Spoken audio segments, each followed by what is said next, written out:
मार्कुस रचित सुसमाचार उसका 10 अध्याय 17 और 18 पद में लिखा है। जब वो वहाँ से निकलकर मार्ग में जा रहा था तो एक मनुष्य उसके पास दौड़ता हुआ आया और उसके आगे घुटने टेककर उससे पूछा, हे उत्तम गुरु, अनंत जीवन का अधिकारी होने के लिए मैं क्या करूं? यीशु ने उससे कहा, तू मुझे उत्तम क्यों कहता है? कोई उत्तम नहीं, केवल एक, अर्थात परमेश्वर। देखिए, यहाँ पे देख रहे हैं कि एक व्यक्ति आके यीशु मसीह को बोल रहा है कि हे उत्तम गुरु। और यीशु मसीह जो एकदम निष्कलंक थे, जिसके अंदर कोई पाप ना था, जिन्होंने कभी पाप को जाना नहीं और जो सही में पवित्रता और धार्मिकता से भरे हुए थे, वो भी वो क्रेडिट अपने ऊपर नहीं लिए। उन्होंने क्या बोला कि यहाँ पे कैसे रिस्पॉन्ड कर रहे हैं? वो बोल रहे हैं कि कोई उत्तम नहीं, केवल एक, अर्थात परमेश्वर। मतलब इतना शुद्ध, इतना पवित्र, निष्कलंक होने के बावजूद भी वो क्रेडिट नहीं ले रहे हैं और वो बोल रहे हैं नहीं, सबसे उत्तम कौन है? सिर्फ और सिर्फ परमेश्वर है। मेरे प्रिय, जिस विषय में आज मैं थोड़ी देर आप लोगों से चर्चा करना चाहता हूँ वो यही है कि बहुत सारा समय जब हम सोचते हैं कि मैं सही हूँ, तब हम परिवर्तित होना बंद कर देते हैं। जब हम सोचते हैं कि मैं सही हूँ, आई एम राइट, मुझे कोई परिवर्तन की ज़रूरत नहीं है,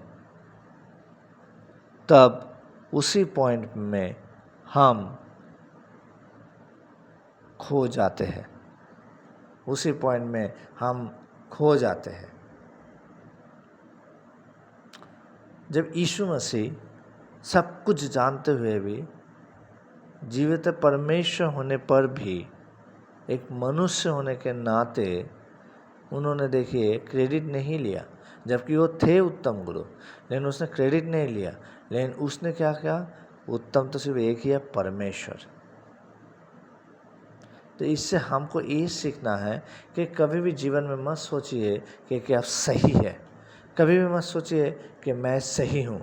कभी भी मत सोचिए कि I am the right, I am right person, मैं सही व्यक्ति हूँ, मैं सही हूँ, मैं सही रास्ते पे हूँ, मैं सही निर्णय ले रहा हूँ, मैं सही हूँ, मैं सही हूँ, मैं सही हूँ। ऐसा कभी हम ना सोचें, क्योंकि हम जब भी ऐसा सोचेंगे तो हम परिवर्तित होना छोड़ देंगे। और पता है, मसीही जीवन एक जगह में ठहरा हुआ जीवन नहीं है। मसीही जीवन का एक्सपेक्टेशन ये है, और प्रभु भी ये चाहते हैं हमारे जीवन से, कि हम रोज़ बरोज़ परिवर्तित होते जाए, बेहतर से और बेहतर होते जाए, आत्मा में और परिपूर्ण होते जाए, आत्मा की शक्ति से और परिपूर्ण होते जाए, उसके और करीब जाते जाए। ये परमेश्वर की इच्छा है, यीशु मसीह का इच्छा है। इसलिए हमारे लिए बड़ा ज़रूरी है कि हमारे जीवन में रोज़ बरोज़ परिवर्तन आए। हम ग्रेजुअली, धीरे धीरे आगे बढ़े। लेकिन जैसे ये सोच शैतान हमारे मन में डाल देता है कि हम सही हैं, तब वो सारा परिवर्तन करना या परिवर्तन की जो ज़रूरत है उसका समझ हमारे जीवन से चला जाता है, और हम फिर एक ही जगह में सालों साल रह जाते हैं। तो बहुत सारे लोग ऐसे भ्रम में जीते हैं, अपने मसीह जीवन में इस भ्रम में जीते हैं कि वो सही है और उनको कोई भी प्रकार की परिवर्तन की ज़रूरत नहीं है।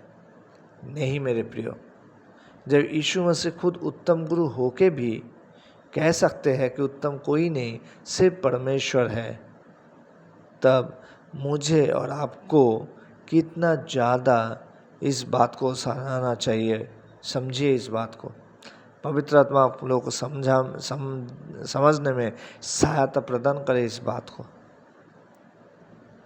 हमको ये नहीं कहना है कि मैं सही हूँ, इसके अलावा हमको ये कहना है, प्रभु, मैं आपके द्वारा धार्मिकता को पाया हूँ, मैं आपके द्वारा सत्य मार्ग पर हूँ, मैं आपके वचन के द्वारा रोज शिक्षा को प्राप्त कर रहा हूँ। जब मैं सही हूँ से ये सारे बाकी कथन आप अपने जीवन में बोलते रहेंगे, तब क्या होगा, आप नम्र भी रहेंगे प्रभु के सामने।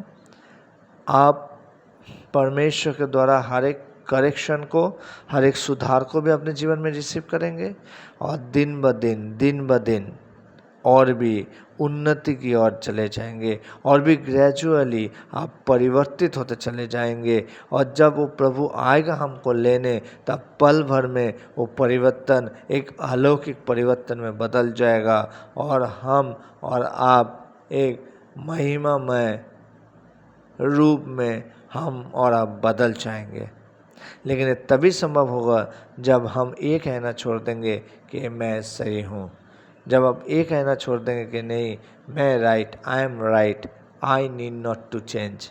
जब ये कहना छोड़ देंगे और जब बोलेंगे यस, मैं धार्मिक हूँ परमेश्वर के द्वारा, मैं शुद्ध हूँ यीशु मसीह के लहू के द्वारा, यीशु मसीह ने मुझे पवित्रता दिया है, यीशु मसीह ने मुझे धार्मिकता दिया है,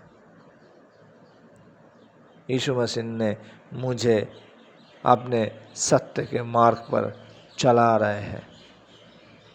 जब हम ऐसा कहेंगे तो देखिएगा मेरे प्रियो, आपके जीवन में जो परिवर्तन सालों से रुका हुआ है वो परिवर्तन होना शुरू हो जाएगा। आप जो सालों से एक ही जगह में बैठे हुए हैं, उस जगह से उठ के खड़े हो जाएंगे और आप देखिएगा अपने जीवन में फिर से चलना शुरू कर देंगे। आमीन। प्रभु आप सबको आशीष दे।